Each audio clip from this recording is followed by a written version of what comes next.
Good morning. It's the ungodly hour of 3 o'clock, 3:30 in the morning. 3:39. It's 3:39 in the morning. And I can't sleep as usual. I have had insomnia for several weeks now. So I don't know what happened. My sleeping patterns got thrown off completely. So I get home, I fall asleep on the couch around 7:30, and then I'm up at like 1, between 1 and 3, I'm up. And quite often I don't get back to sleep, so that means the next day I'm in a very bad mood. I mean, I have a very short fuse, and it's just this recurring cycle, and I'm sleepy by like 4 or 5 o'clock in the afternoon. I'm fighting to stay awake, and by 7, I'm back on the couch. I've been sleeping on the couch. Anyway, it's like that for now. I just thought I would read again from my book of poetry.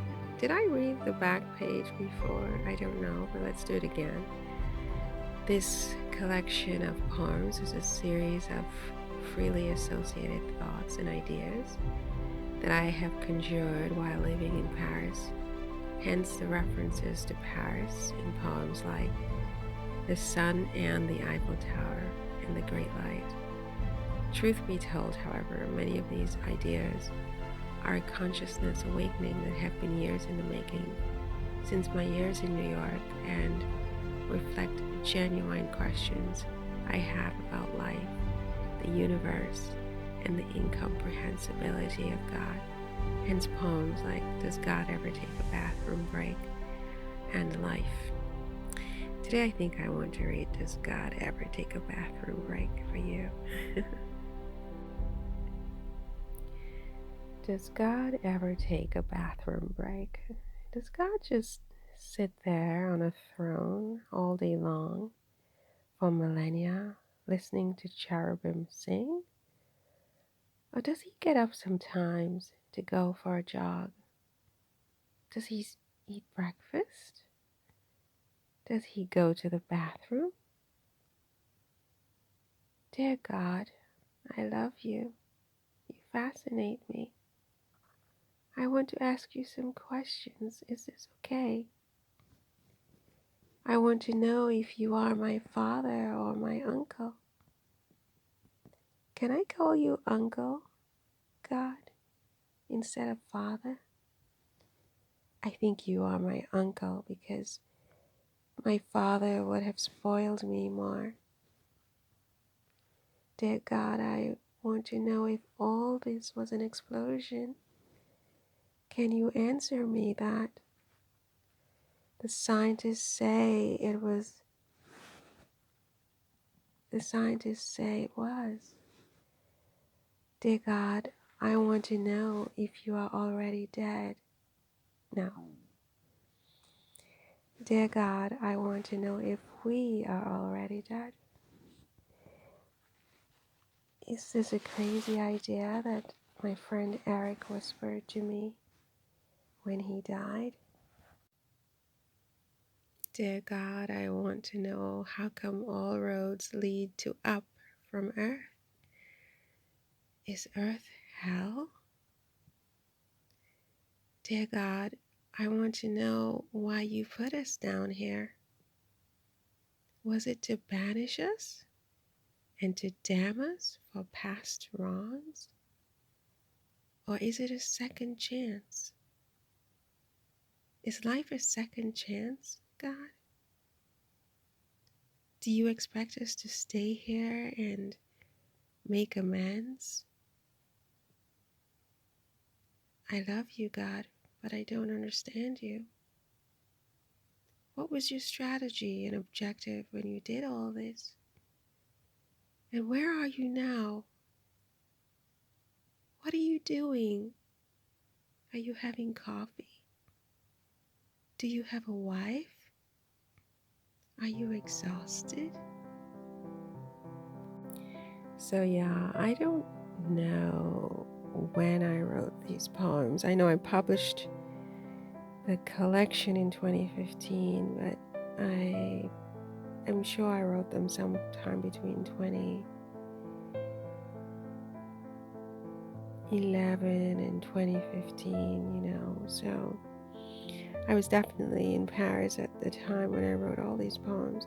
I seem to have done a lot of writing in Paris, actually, much more than I realized. I suppose that's probably why I came. And actually, if you go back to the book I wrote when Jeannie went to Paris, my first 3 months, I think it was always my very subconscious objective or aim to write when I got to Paris. And write I did. I did a lot of writing in Paris, including these poems. These are not poems. And they're not poems because they don't really, I don't think they follow the rule of poetry at all. They're more just, as I said, just my ideas just swimming in my head. Some of these poems are a little bit nuts, though. I mean, nuts in the sense of I read it and I think to myself, what the hell are you smoking? People are gonna think you were smoking something. You know what I mean? I mean, I've never smoked anything in my entire life, but it was so insane. I'll see if I find one to give you the example.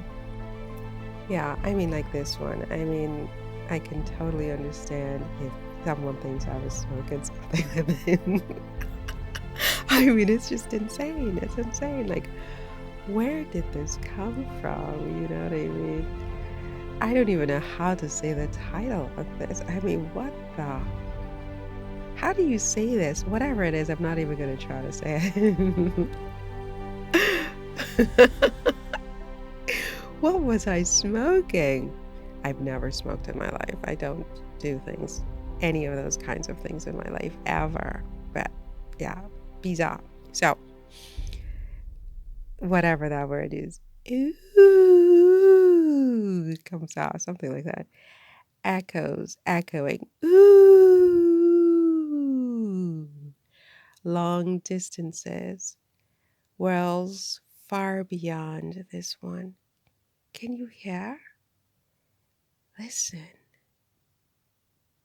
They send messages that sound vaguely like thunder, very faint. The ghosts of Greek and Roman philosophers have found new theories to their old hypotheses because they know now they were wrong. You are already dead. They opine. Aliveness is really deadness. The wind finds this amusing. Ooh, ooh. Donald Trump is really Pope John Paul the 24th, it tells me. We are already dead? You stole this idea from Eric Cockle, my old friend. He whispered this to me when he died in 2000. Thief. It is 4 o'clock in the morning. I'm listening to echoes on an electrical apparatus. I'm contemplating my mortality. What if I'm really immortal? My mind is dispersed like sauerkraut. What if this is not the first time I have done this? What if what I think is being alive is really me being dead? Or being already dead? It is too early in the morning for answers. Ooh.